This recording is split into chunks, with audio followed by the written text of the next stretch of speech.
belajar semua di rumah. Gimana kabarnya hari ini? Semoga selalu sehat dan semangat ya. Pastinya harus selalu semangat karena kamu generasi hebat Indonesia. Nah, sobat belajar semua yang ada di rumah, hari ini kita akan seru-seruan banget bareng nih. Tentang apa ya kira-kira?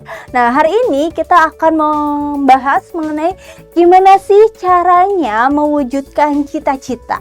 Jadi di sini ada tips untuk mewujudkan cita-cita. Nah, kira-kira sobat belajar semua yang ada di rumah, apa ya cita-cita kamu? Boleh dong dituliskan nih, kira-kira cita-cita kamu apa aja ya? Apa kira-kira nih biasanya kalau cita-cita tuh ada yang mau jadi polisi, ada yang mau jadi atlet, ada juga yang mau jadi seniman, ada juga yang mau jadi astronot, guru, dokter, dan lain sebagainya. Nah, pastinya cita-cita kita ini beragam ya.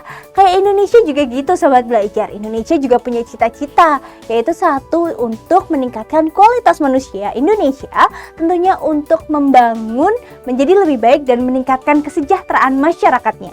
Nah, di sini sobat belajar semua yang ada di rumah, tentunya untuk mewujudkan cita-cita, kalau kita secara pribadi, salah satunya kalau kamu nih bisa banget ya dengan cara belajar yang giat, yang semangat, yang tekun, makan makanan yang bergizi, dan rajin untuk menjaga kesehatan diri dan juga kesehatan jasmani.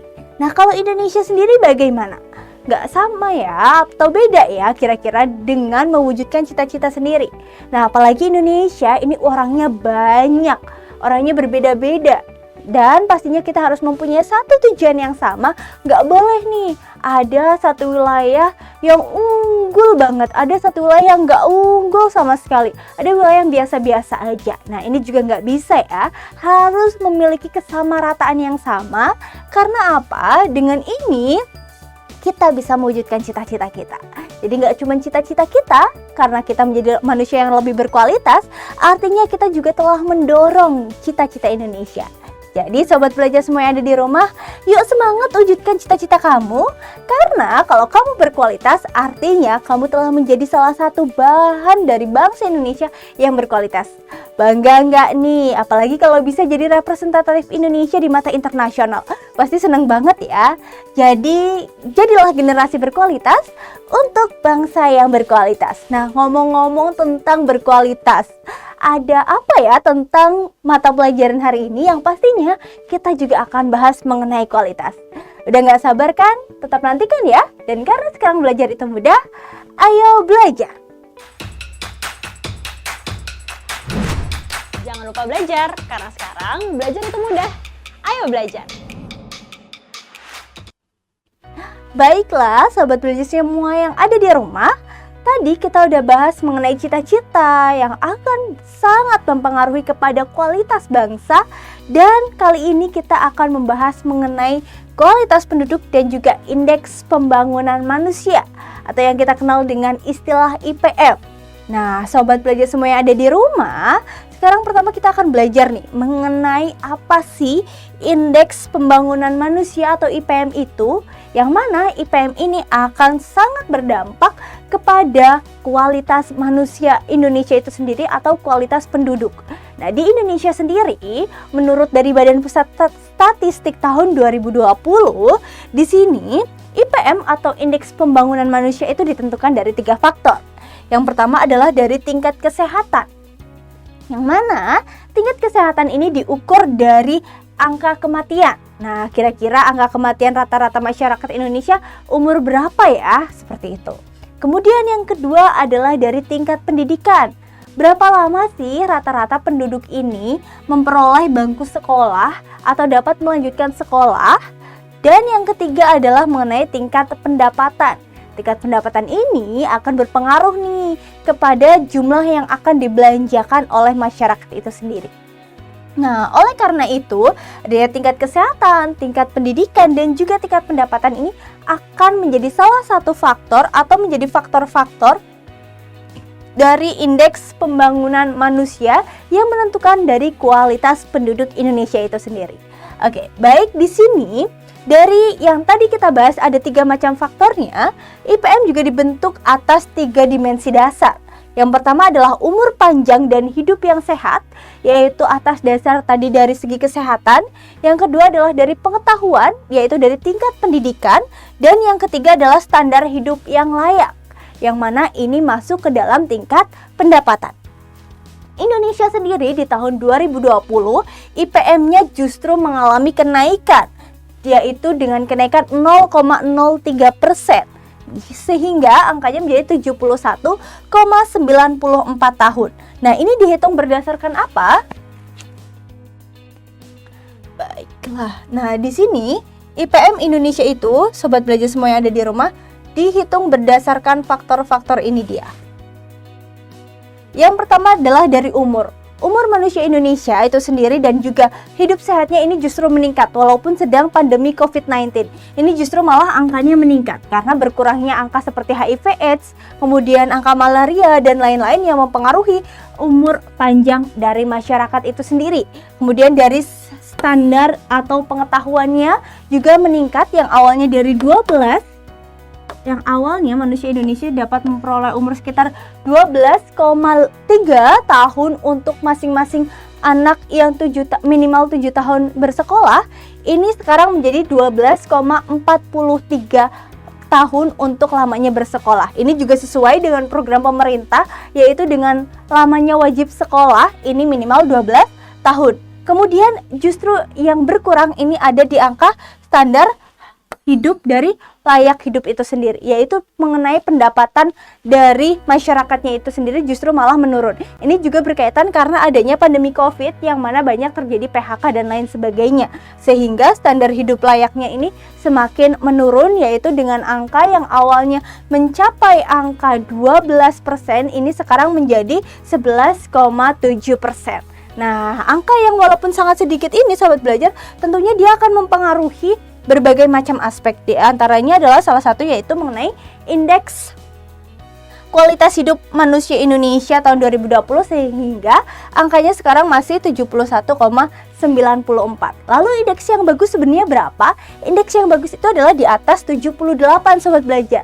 Jadi kita sudah mendekati ya untuk angka yang semakin bagus. Oke, selanjutnya di sini untuk apa sih kita menghitung IPM? Apa sih manfaatnya? Ternyata ada kurang lebih sebanyak 3 manfaat saat kita untuk menghitung IPM. Yang pertama, IPM ini menjadi salah satu indikator yang sangat penting untuk mengetes, untuk mengukur seberapa berhasilkah program-program pembangunan kualitas hidup manusia yang biasanya ini dibangun oleh pemerintah kita, seperti dari Kementerian Kemenko PMK, Kementerian Sosial, Kementerian Ketenagakerjaan, dan lain sebagainya. Nah, kemudian yang kedua, IPM ini juga untuk menentukan peringkat atau level pembangunan suatu wilayah atau suatu negara. Semakin tinggi angkanya justru akan semakin baik pastinya.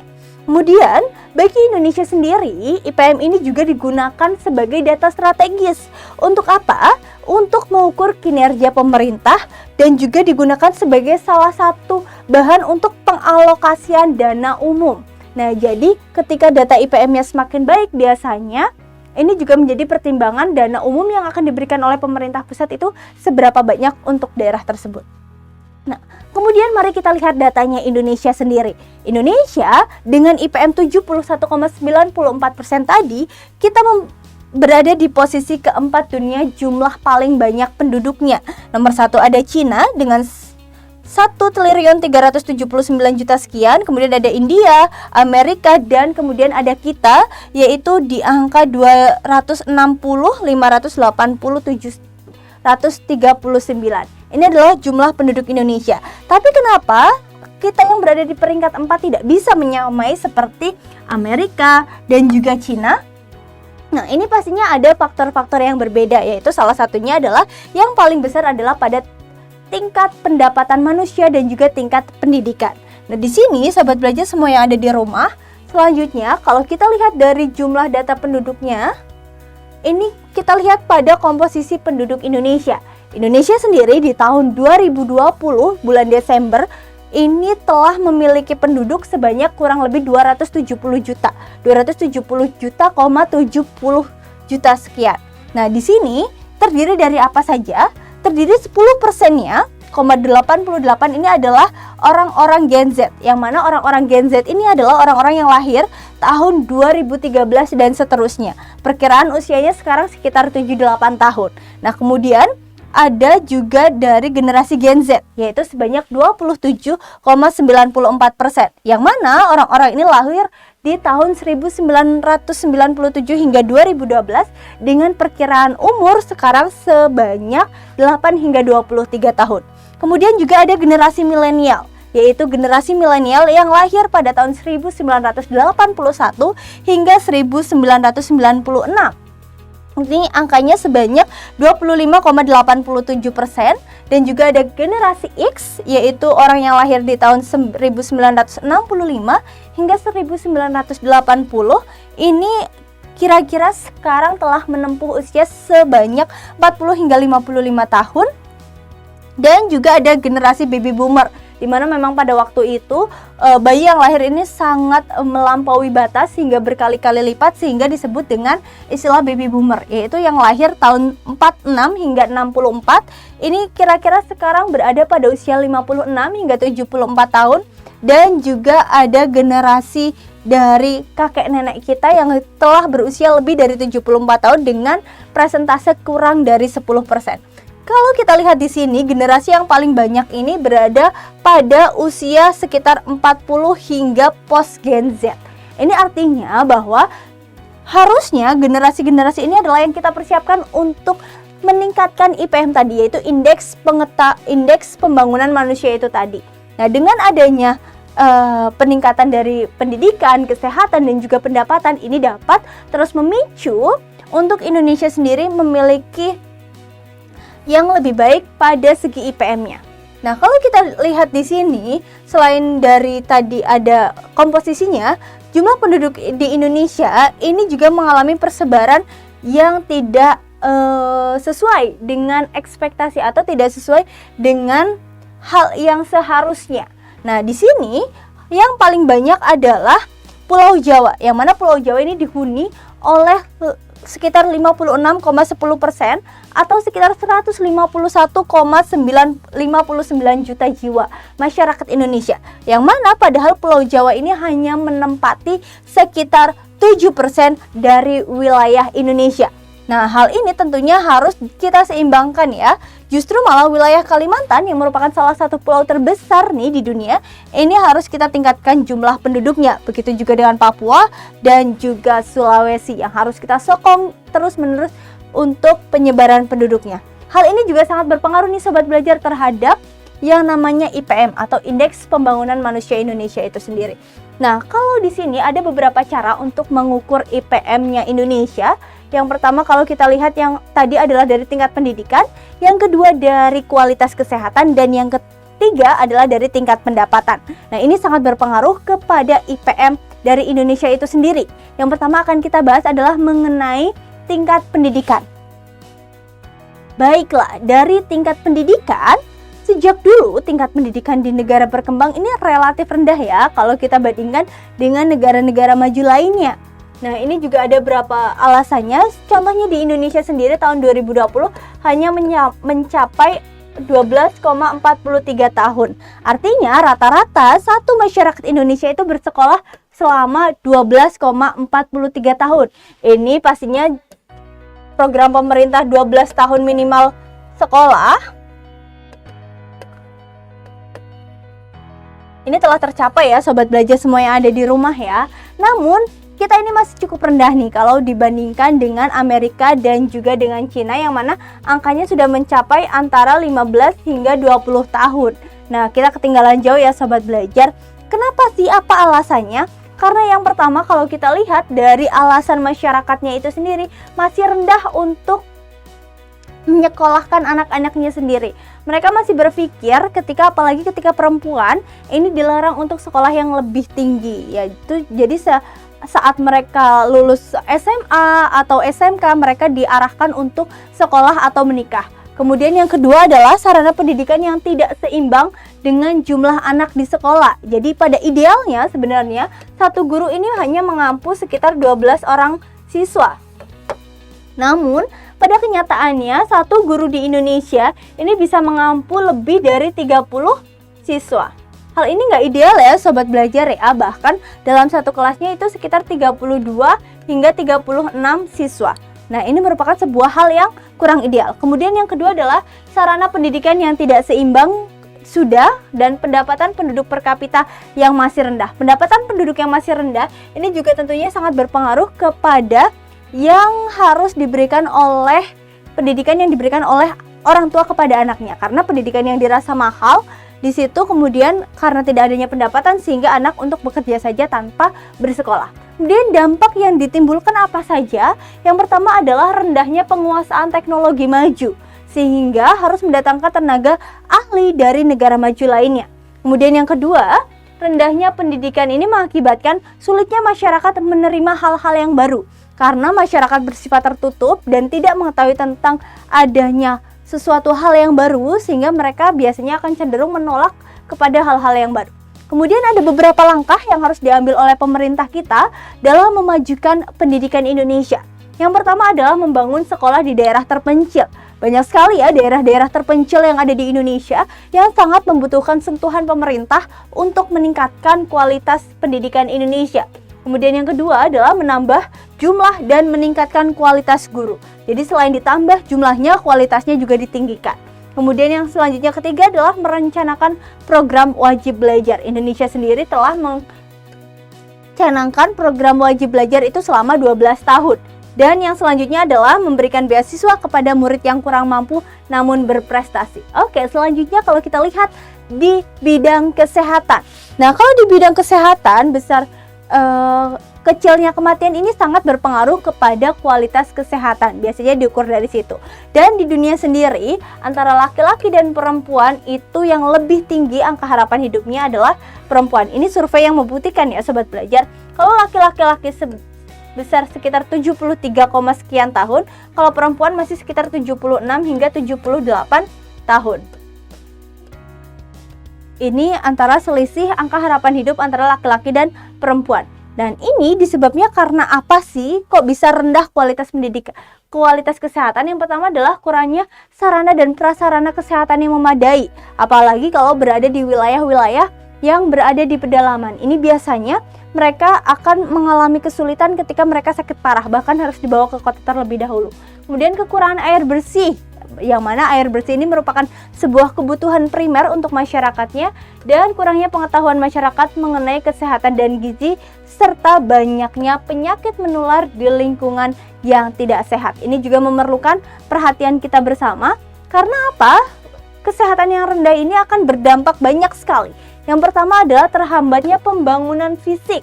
Kenapa sih? Karena perhatian pemerintah nih hanya untuk memperbaiki kesehatan saja, sehingga untuk memperbaiki pembangunan secara fisik ini dananya berkurang.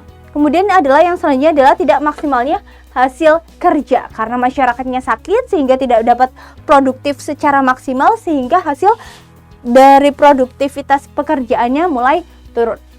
Nah, kemudian ada beberapa cara untuk mengatasi kesehatan masyarakat. Nah, salah satunya adalah mengadakan perbaikan gizi masyarakat. Contohnya dengan apa? Mengadakan penyuluhan, memberikan bantuan kepada masyarakat. Dan yang kedua adalah pencegahan dan pemberantasan penyakit menular. Penyakit menular seperti apa sih?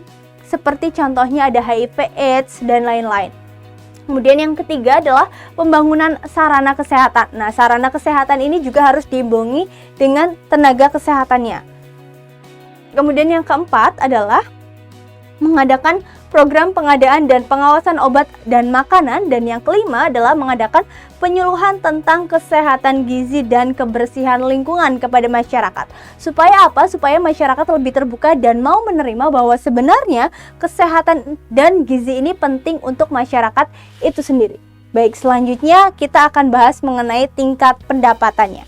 Kalau tadi kita udah bahas tingkat pendidikan, tingkat kesehatan, faktor yang ketiga adalah mengenai tingkat pendapatan.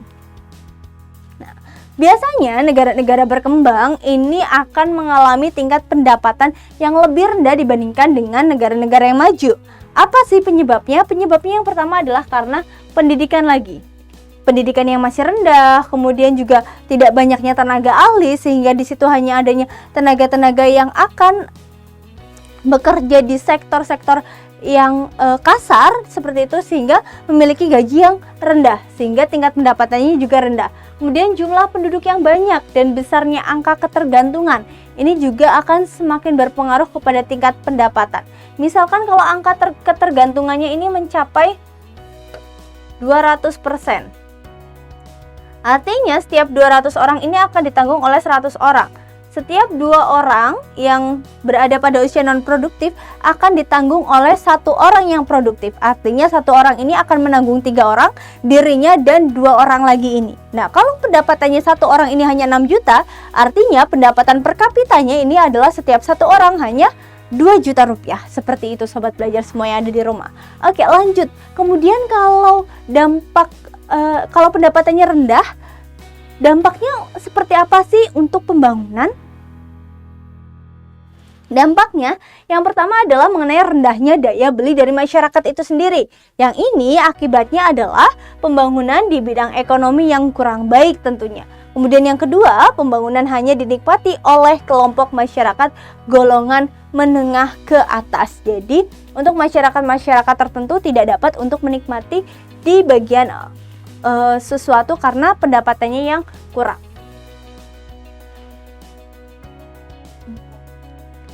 Baik, kalau kita lanjut di sini sobat belajar semua yang ada di rumah.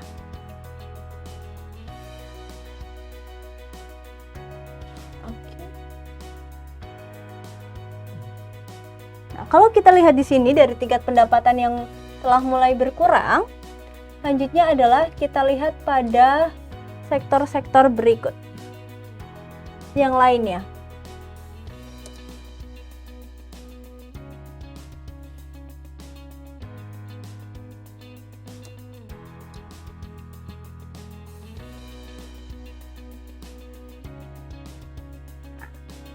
Yang selanjutnya adalah mengenai bagaimana sih upaya untuk meningkatkan pendapatan masyarakat.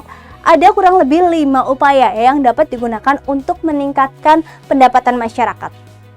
Yang pertama adalah dengan menekan laju pertumbuhan penduduk. Ini juga penting sobat belajar. Adanya laju pertumbuhan penduduk yang sangat cepat ini dapat berpengaruh kepada pendapatan masyarakat yang semakin menurun karena semakin banyak yang ditanggung.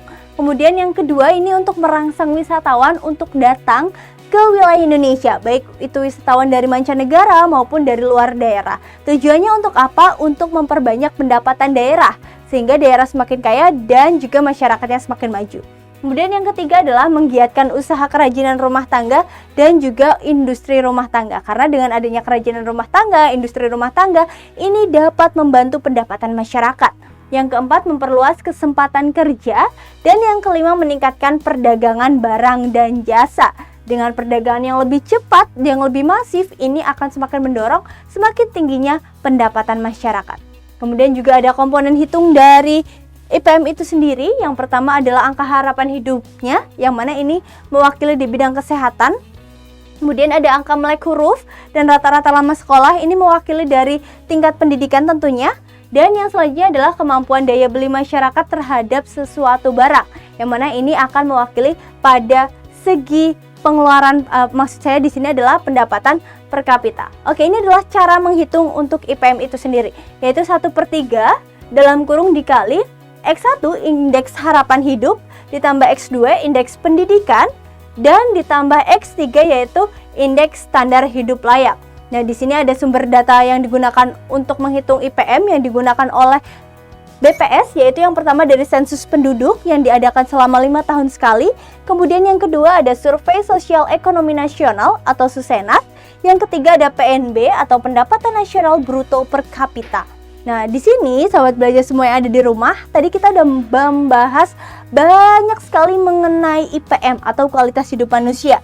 Dan mari kita sekarang bahas beberapa kuis mengenai IPM. Ini dia soal yang pertama akan saya bacakan. Salah satu masalah kependudukan di Indonesia adalah apakah yang A, berhasilnya program keluarga berencana, ataukah yang B, meningkatnya mutu pendidikan, ataukah yang C, meningkatnya lulusan perguruan tinggi, ataukah yang D, meningkatkan kesejahteraan penduduk, atau malah yang E nih, yaitu menyebabkan penduduk yang tidak merata. Nah, kira-kira sobat belajar semua yang ada di rumah, jawaban yang paling tepat yang mana ya? A, B, C, D, atau malah yang E? Silahkan untuk dijawab. Akan aku beri waktu 5 detik aja untuk kalian menjawab. Kalau sudah siap, akan aku hitung. Oke, boleh dihitung? 5, 4, 3, 2, dan 1. Nah, kalau sudah, ini dia jawabannya. Dengan penyebaran penduduk yang tidak merata. Ini merupakan salah satu masalah kependudukan yang terjadi di Indonesia, yang mana masyarakat ini lebih cenderung berpusat di Pulau Jawa. Masih ingat datanya? Sebanyak lebih dari 50% penduduk Indonesia ini terpusat di Pulau Jawa yang hanya mempunyai luas 7% dari luas Indonesia. Oke, baik, selanjutnya kita lanjut ke soal nomor 2 ya. Soal nomor 2 akan membahas mengenai pertumbuhan penduduk. Pertumbuhan penduduk yang besar telah menghambat usaha untuk meningkatkan kemakmuran penduduk.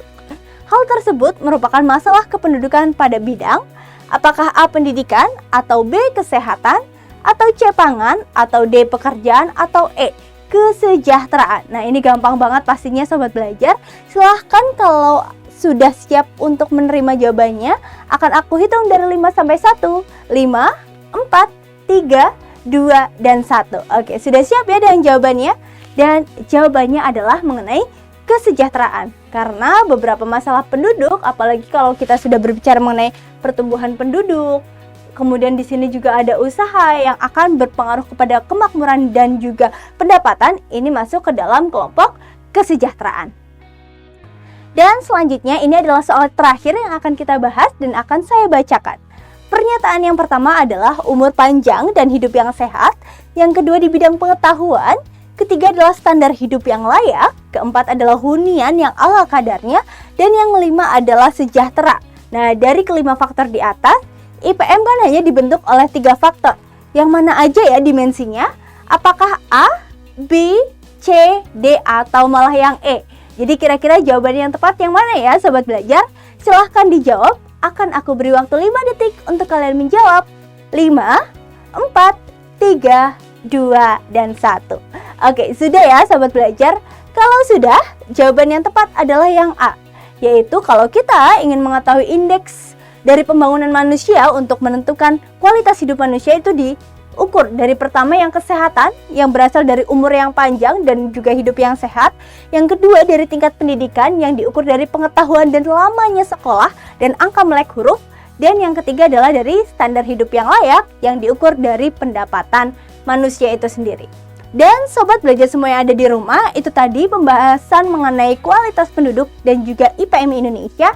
Tetap semangat untuk meningkatkan kualitas diri. Dan karena sekarang belajar itu mudah, ayo belajar.